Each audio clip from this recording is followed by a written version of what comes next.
This is Brian Cohey. In 2023, he was sentenced to life for unaliving Warren Barnes, a 69-year-old man that was just trying to get through life. This is not about Brian Cohey, and it's not about Warren Barnes, may he rest in peace.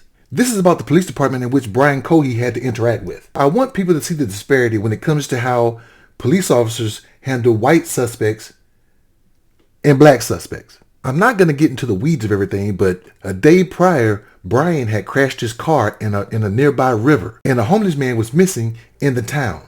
The next night, Brian's mother finds some items in Brian's closet. The next morning, here's the interaction between Brian and the police department.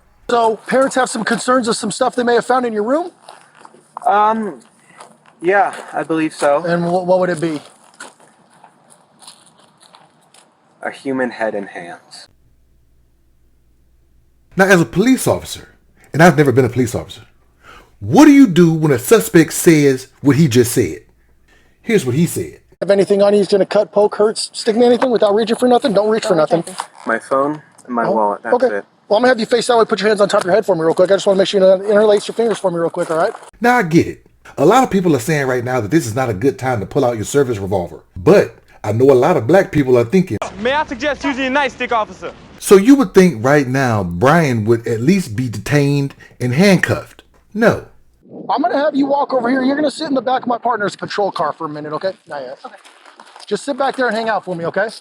He was told to go hang out in the car and walked over with his own free will. It's amazing to black people to see stuff like this, but it gets better. I'm good, sir. How are you?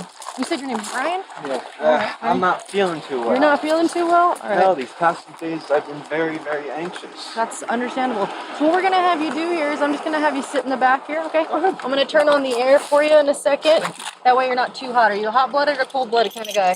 I am very cold-blooded. I prefer cold. Well, no, actually, sorry, hot-blooded. Hot-blooded. So you prefer the cold. Okay, fantastic. Thank All you. right. So hop in here. I know you're tall, so it's a little bit of a tight squeeze, but like I said, I'll get that air on for you. Sorry about that. All right. The man has a head and hands in his room. Parents are distraught. They walk him to the police car with no cuffs. He's feeling pretty anxious lately. She wants to turn on the AC for him because she's concerned about his heat. And she's also concerned about the tight squeeze of the vehicle. Black people, in the comments, what are you thinking right now? White people, in the comments, please tell me what you're thinking right now. Time goes by, and they go to check on Brian.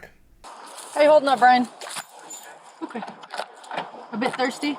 You guys have any water in your home? I can't make any guarantees we're going to be able to go in and get some, but I will get some water to you as soon as I can, okay? All right, black man, I know you're upset right now, but I got one more for you. I want you to really pay attention to that conversation when they get to the precinct. Okay, Brian. Thank you. No problem, sir. So walk with me. We're going to walk right this way, okay? You're fine with me not being in cuffs. I'm fine with you not being in cuffs. The man wanted to be in cuffs, and she said it was okay for him not to be. Now, I'm going to stop cutting in and out and just give you the last little bit. This is what happened to a black man, a black counselor, a few years before this incident. Disclaimer, this was another police precinct in another state at another time.